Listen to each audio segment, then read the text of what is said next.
Okay, so I have a game, a start point, a finish point. I've all programmed. My character moves around, my sprite.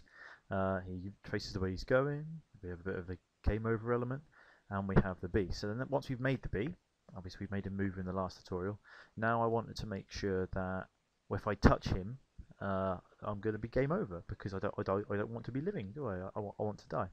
So we need to come into here, and we've already got. So we're going to bring another one. So when the green flag is clicked, if at any point during the game something happens, you're going to do something else. Okay, so if he's touching, so we're going to come in this, we're going to go touching. Now he's not touching a color, he's touching a certain object. So we can bring this touching, and we can say, well, if he's touching sprite 2, and because we haven't changed the name, but we should change that to B. We'll change this to B.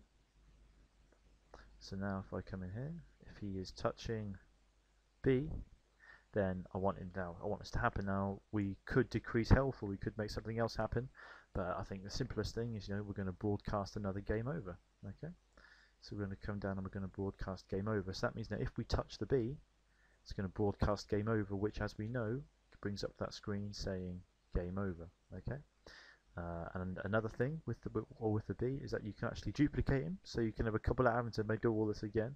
If you right click and you go duplicate, you have a second one, and all you've got to do is just come in here and change some of these coordinates.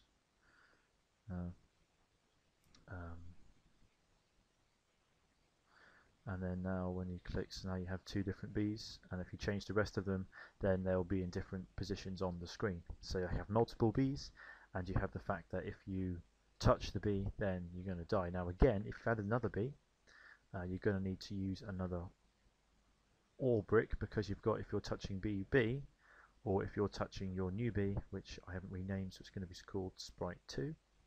So there you go. So if you're touching either one of the bees, and of course if you have more than that, you can just keep adding these OR bricks into there, and it will extend out the options. Okay, so if you're touching this bee or that bee or that bee, then you're going to broadcast game over.